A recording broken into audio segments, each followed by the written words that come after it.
I've got a very special guest to kick off today's show. He's been on the show before. It was about 15 months ago now. He's fought 2 more fights still, has not lost in those 2 fights there. Now he's upcoming for a massive fight on December 6th for the WBC interim middleweight title. He's going to be fighting Shane Mosley Jr., and that is none other than the man who holds a 23-1 record, 19 KOs, number 5 ranked WBO junior middleweight, and number 5 ranked WBC middleweight. That is Jesus Ramos Jr. Jesus, appreciate taking time to come on today, man.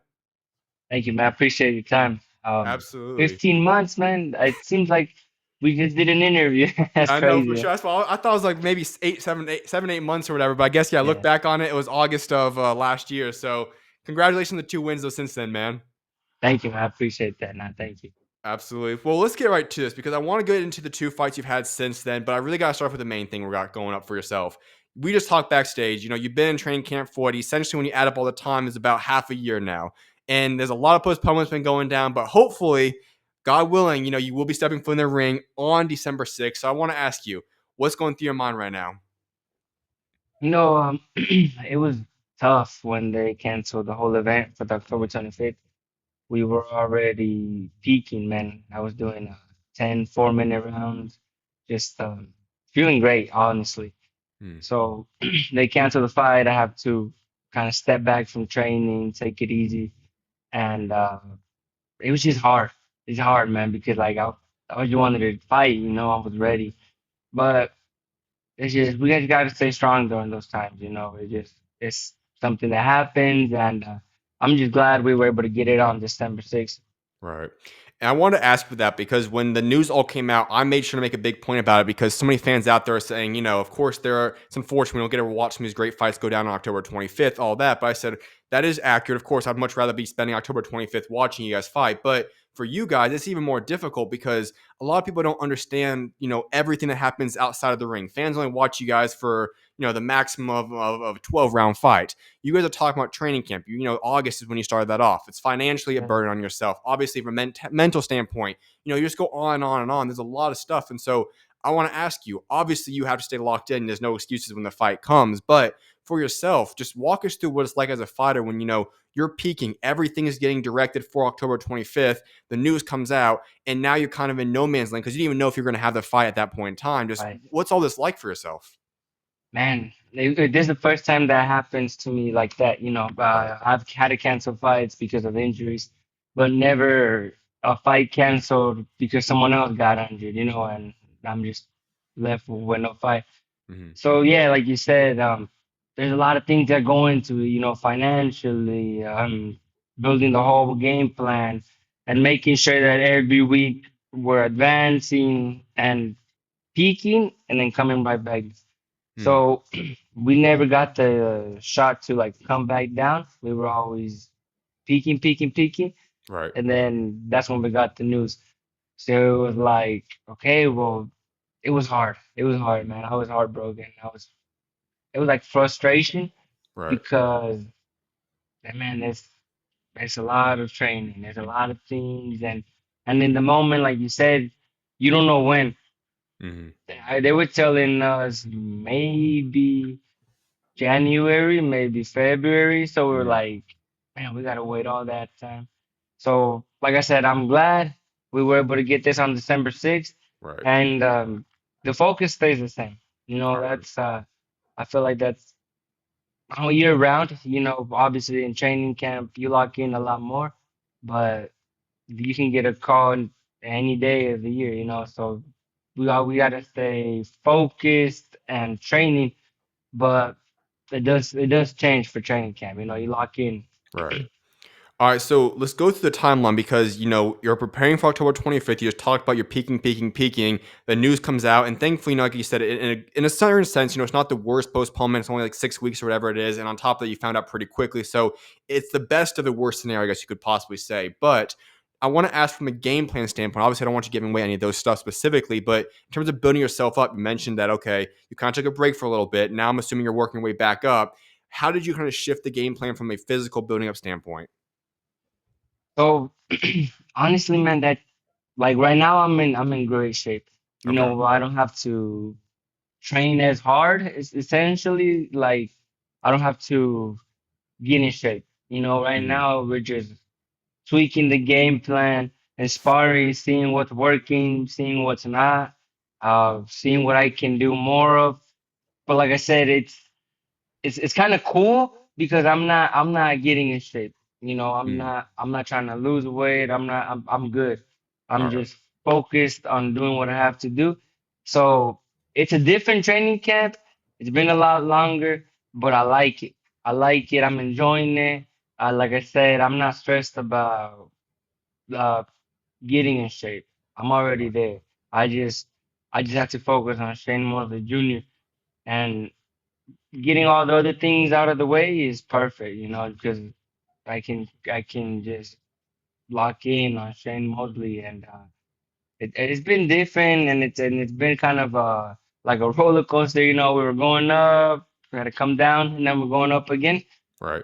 But I've been enjoying it. I've been enjoying it. I'm happy, and I think that's what makes a dangerous fighter. You know, a fighter that's happy. All right, well, let's get into what actually matters, what you're most excited about, and that is the fight. You know, Shane Mosley Jr. And I recall back when we interviewed 15 months ago, you said 2025 is the year that you want to fight for world championship. Obviously, it's not the full one, but it's interim, and I think that counts right there for yourself. Point it being, it's the biggest fight of your life. WBC interim middleweight title will be on the line. Obviously, you don't know what you're going to do. And I'm going to ask you that later on, but obviously, you have the chance to possibly fight Carlos Adames and all the different things lined up for yourself, right? And so I want to ask you, I know you're focused on Shane Mosley Jr. And when after that happens, you'll be able to think about everything else. But just the idea in the back of your mind, you get a fight for a world championship, an interim one. What does that mean to you? It's huge, man, because like you said, we've been planning for this. You know, I didn't want 2025 to go away and I don't have a belt. You know, I Mm, wanted that belt. You know, I needed that. I didn't want this time to pass and I'm just still a contender. You know, I wanna advance and getting this opportunity now it's big, you know, and especially for the WBC belt. That's to me, it's always been a dream to have that belt. mm, And like you said, might not be the full title, but it's gonna open a lot more doors for me. You know, it was right. getting hard to get fights. These guys were looking at me like big risk, no reward. You know, I didn't have a belt and or nothing like that. So they didn't want to lose the ranking. You know, it's like we either go up, but we can't fight with no one around the same ranking. Mm-hmm. And now that I'm gonna have a belt, God willing, you know, December 6th we win. Um, that opens a lot of more doors for me, you know, a lot of more challengers, and it might be easier to get a fight. So, Right. and like you said, there's a lot of names, both at 160 and 154. You know, I haven't closed the door at 154. Okay. I'm still willing to go back down. Um, I just felt like there was a lot of talent, there was a lot of fighters, you know, waiting for the shot. Mm, And like I told you, I'm done waiting. You know, I want to do something that's gonna open more doors. So getting this belt, who knows? You know, maybe I can become a full champion and fight Fundora. You know, for both WBC belts, something right. like that, something big. You know, or if he beats Keith Thurman, you know, obviously Right. that thing that fight's still gonna happen. So the winner of that. All right, well, there's a lot to unpack with what you just said there. The first part being is this: you've done your work primarily in terms of building yourself into contender status at 154. Then we saw something which I thought was a little bit interesting over the past year since we spoke. You obviously did the fight at 160. Obviously, then you did the 155 one as well. And you look at yourself now. How did this all come to be? Because you haven't done a lot at 160, but you made the jump up to 160, fighting for an interim. Walk through the contract negotiation process. How did this come to be? Where you've done all your work at 154. Now you move up to 116, you get the interim shot. How did this come to be? Yeah, yeah. Like I said, we've been looking for a title shot, and our promoter knows that, you know, and he mentioned they're smart, man. They're smart because that Jason Rosario fight, we didn't even want it at 160. Mm, You know, we were asking at least for a catch weight. We wanted to stay at 154, but he was like, "Let's do 160. Let's see how you feel." It's not a big jump, and I don't feel like it's a fight that's threatening.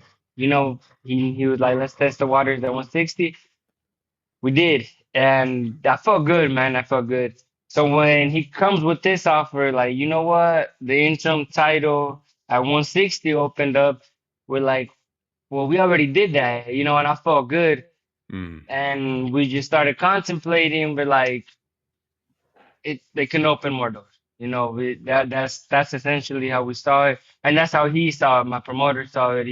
He told us, you guys don't know how easier it would be for me to get you guys fights with the belt. He was struggling, and he just said, it's if we go this route, we can get you more fights a Mm. lot easier. So we were like, why not? But they know what they're doing, man, because maybe if I hadn't fought Jason Rosario at 160, maybe I wouldn't have took this fight. But Right. since I have already been there, done that, I know how I feel, and I can do it. So I'm going to ask the question after this next question about the 154 and what you're going to move at because you said you're not done with 154 yet. But I want to ask about Shane Mosley Jr. He's obviously a very accomplished fighter, 22-4 in his record. Obviously, this is not a man you want to look past. So let's talk about him right now. You look at this opportunity. You're fighting for the interim world championship, and you talk about Shane Mosley Jr. How excited is it just to be able to go in there against a guy like that of that caliber in the ring? It's big, man.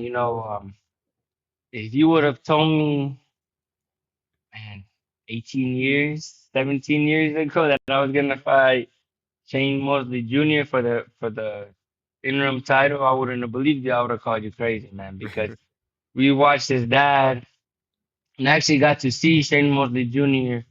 fight here in Phoenix. Mm, His dad fought, and he fought as well on the undercard. So like thinking about it, I was just a little kid, and now I'm fighting. So it's crazy, man. mm, It's big.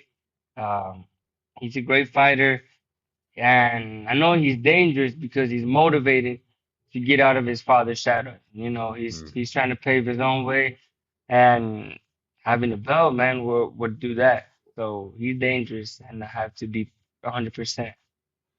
All right, so the end of December 6th comes to conclusion. What is the statement that Jesus Ramos Jr. wants to make when everybody's talking about the fight from that night? They're talking about yourself. They're talking about the performance. What do you want people saying about Jesus Ramos Jr. that night?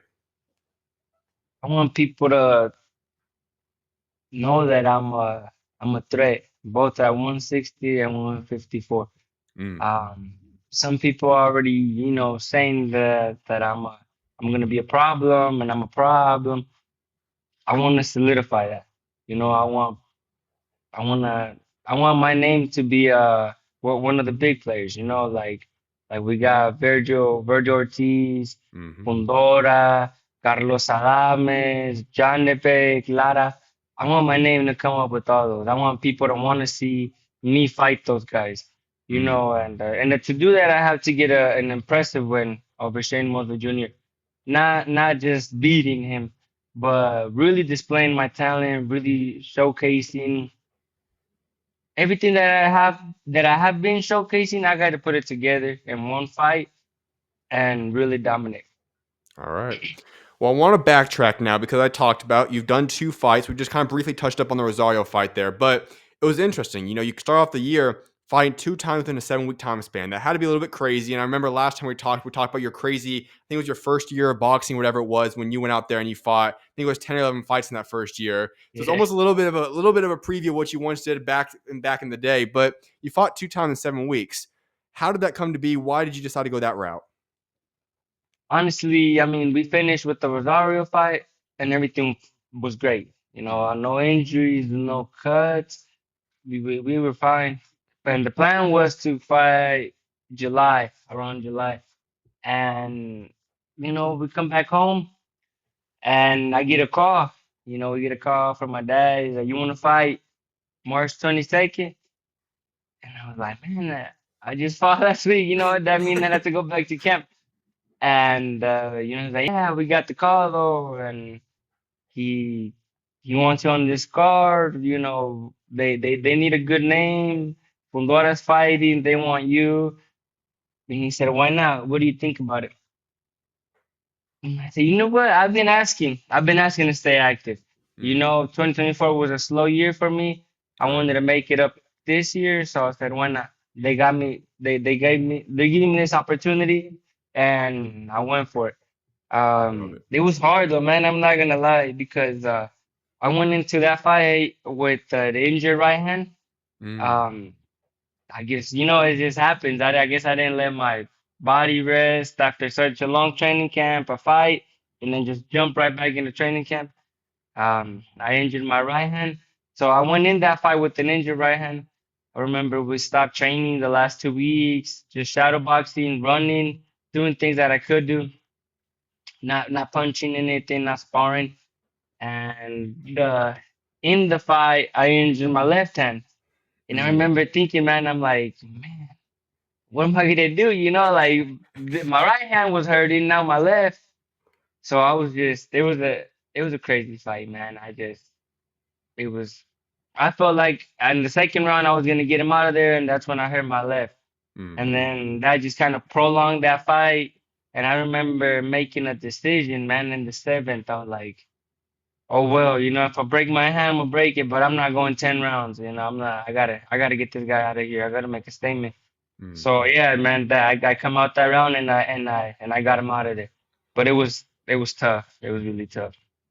Now I'm curious. Obviously, we haven't seen you in the ring since that time span. Was that a lot of? Did any factor into that about having trying to kind of rehab your hand up a little bit? Like, did you end up Yeah. breaking in? Did you have to rehab it a little bit? And I didn't break it, Okay. luckily. But they were both badly bruised. Mm, My left had a tendon that was bruised, needed some gotcha. therapy, needed a couple PRP sessions, just different things, to get it back to normal, Mm, and a lot of rest. So essentially, yes, but I was ready to go for September, man. okay. September we were already looking to fight in September, and it just happened to be October and now December, so it is what it is. So regardless, though, you're 100% healthy now, though. Yeah, yo, All now right. I'm 100%. Yeah, Gotcha. Well, I want to ask about some predictions because, over the next, what are we looking at now? About 4 or 5 weeks, there are a lot of fights of guys that are in the range of yourself, including obviously going down tomorrow night. Vergil Ortiz will be fighting Erickson Lubin. You have Conor Ben, Chris Eubank Jr., both which in your weight range as well. And then obviously your card you're going to be a part of. And so I just have to ask your prediction. You know boxing a little bit. I want to ask your thoughts on some of these things. So it's going to kind of go rapid fire prediction who you have on winning some of these fights. First up, tomorrow night, Vergil Ortiz, Erickson Lubin, who I know you'd like to rematch some point in the line. You've said that before. Who do you have winning that fight? I think Virgil's good, but I'm rooting for Lubin. I want Mm, Lubin to win. I want that rematch, okay. and if Virgil beats him, that's out the window. So I want Lubin to win. All right, all right. So you want him to win. Do you think he's going to win? Yes, I think he has everything to beat Ortiz. Okay. He's got good boxing skills, tough. He's got good power, Mm-hmm. and he's the strong 154 pounder. Virgil just came up, Right. and Lubin's been there. So I feel like he should be the stronger fighter tomorrow. But All but right. we'll see, we'll see. All right. Chris Eubank Jr., Conor Ben. I know it's not necessarily a domestic American fight, but obviously it's a Yeah, big fight. And let's be honest, we don't know what Conor Ben's going to do, but he's kind of that fluctuating weight, similar to yourself. We could go down to 147, 154 possibly. We know he's fighting at 160. Everything's up in the air for that man. Chris Eubank yeah. Jr., I think he will go up to 168, but obviously he's at 160 at this point in time. Who do you have winning that rematch? I think Eubank again, man. Okay. He impressed me that first fight. It Mm-hmm. seemed like he was redlining the whole fight. Like he was tired, maybe in the third, and he just kept, like I said, just Yeah. maxing those RPMs. And he showed a lot of heart, man. So Mm, I have a lot of respect for that, and I think he should pull the second one off, especially training with Bomac and all of yeah. those guys, the Crawford's team. Uh, I know those guys will get him right Mm. and come up with a solid game plan. Would any of those two guys interest you in a possible fight in the future? Yeah, both of them, man. Okay. Definitely. Those are big fights, and I feel like UK boxing fans are diehard. So That's I for sure. think it's very important for my career to either fight over there or fight Mm, one of their fighters. So right. so it is definitely in my bucket list. All right, hold up. So there's a chance we could see you. You'd be at least be open to fighting over there in the UK one day. Yeah, yeah, All definitely, right. man. I think that's so cool. I've seen many fights that take place over there. Mm-hmm. Even when Anthony Joshua was fighting and how die hard they were, man. Yeah. And I've seen people go upset their fighters and they root for the underdog or Very true. the fighter that isn't from there, you know. So I find that cool, you know, like they're not against you, they're just boxing fanatics. Right. 100% agree with that statement. All right. So now we're going to go down your card. Isak Pitbull Cruz, Lamont Roach, the main event. Who do you have winning? Oh man. I like Pitbull, but I think Lamar Roach is on a good roll, man. And Mhm. after that tank fight, I think he's gonna be Pitbull. All I right. really do. Then one that does possibly have big implications on yourself, Laura Janabek. Who do you have winning that one? Oh man, that's a tough one. See, my heart is with Lara. Mm, He's he's been around. He a fought long time. Canelo. He's been around, man. Yeah. And I've been watching him for the longest, and I've been really impressed with his style lately. You know, he's older, so he's sitting down more on his punches and getting these crazy knockouts. So my heart is with him, but Johnny Beck too, man. But the only thing about Johnny Beck, he hasn't been tested like that. Yep. You know, Mm-hmm. Lara's been in there with, like I said, Canelo. He was in there with Hurd. You know, he's been in these wars. He just beat Danny Garcia, man. You know, like he's that experience, man, is undeniable. So I think he's got the edge, Lara. I would say Lara. All right. So you think Laura's going to come out with 3 belts down that night while being the oldest, already being the oldest champion? Yeah, All I right. believe so. And I've fought Lara, man. He still surprises. All right. And then there's Stephen Coolboy Fulton, Oshaki Foster. Who do you have winning that one? I think Foster, man. Mm-hmm. I think Foster might pull that off. All He right. uh he impressed me when he knocked out Hernandez out in Mexico. He was on a close fight. He might not won that decision, and then he comes out in like the 11th or Mm-hmm. the last round. I can't remember. But he knocks him out, and I was like, damn, man, you know, that's cool, you know. And then I kept watching him with that Robson Conceição fight, Mm-hmm. and you know he got robbed. He came back and beat him. Right. So I like Foster. I think he'll pull it off. I think it's his weight, and you know Fulton might be a little smaller, but Fulton's good too, man. He surprised me in that Figueroa fight. You know he came out and beat him more decisively. Definitely. So he surprised me, but like I said, it's Foster's weight class. And then this last one I got to ask you about. It's a fight between a guy named Jesus Ramos Jr. and Shane Mosley Jr. Who do you have winning that one? Jesus, man, by stoppage. All right. All right. Now, I know you have to go in that fight. You just want to win. I know you said you want to make a statement win, but is this a fight where you're saying you think you get him out early, middle rounds, late rounds? When do you personally feel like you could get him out there by? Me personally. Um, Later rounds. I feel Okay. like I like to take my time, break him down. Yeah. And I know Shane Mosley Jr. is tough. He's never been stopped or knocked out. I don't think he's been knocked down either. So I know he's got a good chin. And my goal is not gonna be to catch him with one shot and knock him out cold, but it's gonna be more so breaking him down. You know, Right. breaking his will round by round. And yeah, it's gonna be a systematic breakdown. All right, so I have to ask you this. I know I don't always like putting you in positions where you have to look past your opponent, but you said something very interesting earlier that you're not done with 154. And in my eyes, 154 is the best weight class in boxing today. So many big fights. When you're looking at a weight class where two of probably the top 15, 20 names in boxing right now are not even world champions in Boots Ennis and Vergil Ortiz, like there's just so much depth at that weight class. And then you talk about 160. Obviously, if you win on December 6th, you have a good chance of fighting Carlos Adames if that's the route you want to go. So I want to ask you, if you were to say everything is on the table, Boots Ennis, Vergil Ortiz for not a belt possibly, fighting one of the world champions at 154, or staying at 160, fighting Adames, fighting one of either the winner Laura and Janabek, what would be your dream fight to make after if you win on December 6th? Right after December 6th, I think Adames. I think that's priority. Mm, Um, Becoming a fourth champion. So Adames, and then my dream fight is Vergil Ortiz. You know, mm, I think that that would be a really great fight. Um, to Mexican, I think we could do something like Barrera versus Morales.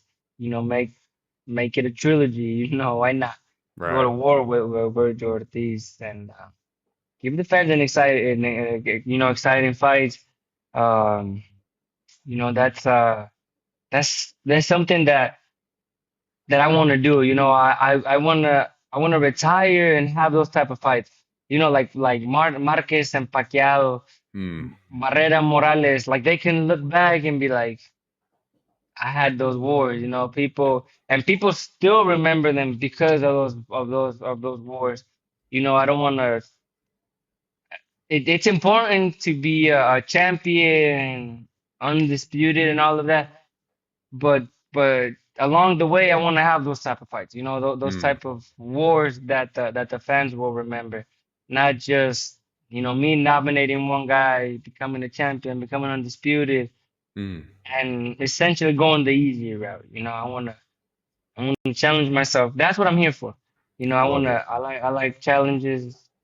You know, and I like I said, I like to challenge myself, and I feel like by doing that, I'm gonna give the fans great fight and great memories. I love that. Well, I'm going to put you in an interesting predicament right now. You win the belt and you beat Adamas, and you become the world champion. Obviously, we know three belts will be unified between Laura and Janabek. So you have three options that I'm going to propose to you. One of which is that undisputed route we just talked about. Obviously, you have one belt there. Three, you go for undisputed. Another one is the big rumor thing, which I do believe will happen, is that Bud Crawford's moving down to 160. Let's say he goes for either your. Let's say you have an option and he wants to fight you. Bud Crawford's on the table, and then you have the opportunity to fight Vergil Ortiz. Which one are you taking? Right now, Crawford. Okay. That he's coming off a big win. You know, Mhm. that's a great name to Mm. have on my resume. So Crawford, it'd be Crawford, Virgil, and then that Okay. undisputed. Yeah, that's the order. Sounds good. If Virgil's not on the table, would you stick at 160 then, or is that Virgil really the only thing that's really in the back of your mind saying I still want to go to 154 because of just that one man? No, no. Like I mentioned earlier, there's Fundora, Right. Sayas, Boots too, man. You know, those Yeah. are all great fights. Those are all great legacy building fights. You know, like Hmm. you those are all tough fights, and those are. I mean, people look at those guys as some of the best fighters in the world. So if I could have those in my resume and beat them, it solidifies me, you know. So I want that. I love that. Hey, just I always wrap up with one final question, is talking about your legacy. Now, obviously, you've already answered that question before when you came on, so I want to switch it up a little bit this time around. And let's say you are the world champion. What do you want the legacy to be as a world champion for how you hold that belt both in the ring, outside the ring? What do you want your legacy to be as a champion if that is what God has in store for you? I would want, my fans to know that I take the biggest challenges. You know, never looking for an easy fight, and I my main goal is to always remain humble. You know, I don't want any of that to get to my head. I'm a champion. I achieved my dream, but I never want to forget where I come from. You know, we come we come from a very humble family, Hmm. and we made the way. You know, we we had to work hard. Nothing was given. We didn't have any handouts, man. You know, there was in Casagram, there's no boxing. We didn't know a promoter and be like, give us a Right. shot. You know, we had to work our way up there. So I wanna always remain humble, and I want my fans, my people to know, that um I'm a humble champion. I will always be the friend. You know, I will always be here for my people and for everyone that supports me. I think that's important. I just I just want to leave that legacy. I want to leave a mark. I want that when people meet me and then they go and talk about me, dude, man, no, he's humble. Really leave a mark in people's hearts. I think that as humans, that's important. Leaving something. That people remember you by, and obviously something positive. You don't want people to remember you for being mean. So I wanna leave a positive impact on everyone that I meet and everyone that looks up to me. I wanna leave, like I said, a positive impact and just show these kids, man, that everything is possible. Like I said, we didn't have any handouts. We just had to work hard for everything that we have now, and we still continue to work hard for everything that we want. Amen. I love that, man. It's an amazing answer. Well, hey, Zeus, I cannot wait to see what God's got in store for you, man. Best of luck on December 6th. I appreciate you coming back on the show again, man. Thank you, man. I appreciate you for having me. Of Thank you. course. You're always welcome on, man. Talk to you soon, man. Thank you. Yep. God Talk soon, bro. bless. Thank you. Like.